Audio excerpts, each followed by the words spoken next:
लेकिन इस वक्त एक और बड़ी खबर, रूसी हमलों के खिलाफ सामने आ रहे हैं यूक्रेन के लोग। बड़ी खबर, सीधे प्ले ऑन करें।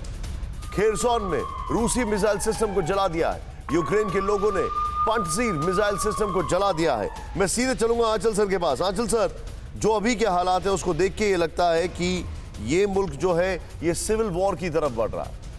रशिया ऑफिशियली इस पर कब्जा कर पाए ना कर पाए उसका समय पता नहीं, लेकिन ये रशिया यहां पर ठहर नहीं पाएगा, ये साफ दिखाई दे रहा है।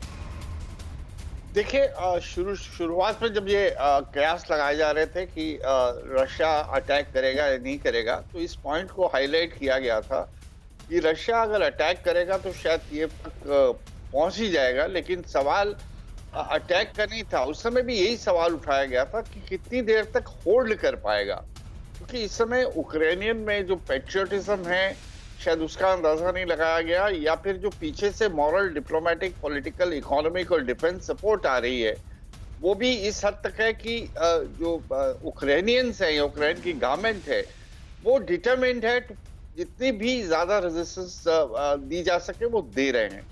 तो ये शुरुआती सवाल जो है अब वो सामने आ रहा है कि अब आप इसको कहाँ तक और किस हद तक होल्ड कर पाएंगे।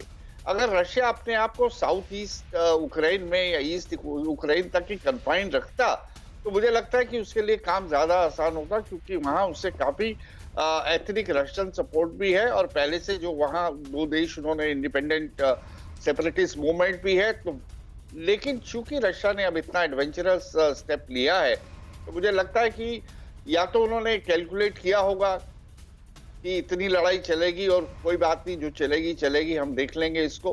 बट ये है कि सिविल वॉर तो नहीं कहेंगे ना, क्योंकि दो फैक्शंस नहीं लड़ रहे हैं आपस में। नहीं तो सर, वॉर तो दो देशों के बीच में ही है। लेकिन मैं ये बोल रहा हूं, जो भी वहां पर सरकार आती है या रशियन फोर्सेस वहां पर अपना मिलिट्री बेस बनाती हैं, ये अफगानिस्तान बनने जा रहा है। हाँ, अगर निशांत, अगर ऐसा हुआ कि ज़ेलेंस्की की गवर्नमेंट को हटा के कोई दूसरी गवर्नमेंट हटाई और वहां पे जो एक ये रेजिस्टेंस मूवमेंट चल पड़ी वहां पे, और रेजिस्टेंस मूवमेंट को बैकअप करने के लिए पूरा यूरोप, पूरा अमेरिका और बहुत सारे दोस्त लोग हैं जो पूरी तरह से उससे मटेरियल सपोर्ट देने के लिए तैयार है। और ऐसे में फिर इस तरह की रेजिस्टेंस मूवमेंट जो होती है उनका मनोबल भी बढ़ता है और उनका लॉजिस्टिक सपोर्ट भी होती है, फाइनेंशियल सपोर्ट भी होती है, तो फिर ये रेजिस्टेंस मूवमेंट बनेगी। तो देखिए निशांत, इससे बड़ा एक लार्जर इशू है, फायदा किसको हो रहा है आप ये बताइए। अब मुझे नहीं पता, आपने प्रेसिडेंट जब वो अनाउंस कर रहे थे तो उनके चेहरे पे मैंने पहली बार इतनी एक स्माइल देखी जब उन्होंने कहा कि मैं रशिया को पिनलाइज कर रहा हूं, मैं रशिया को पनिश कर रहा हूं। और हकीकत यह है कि फायदा इसमें सिर्फ अमेरिका और यूरोपियन अलाइज को हो रहा है।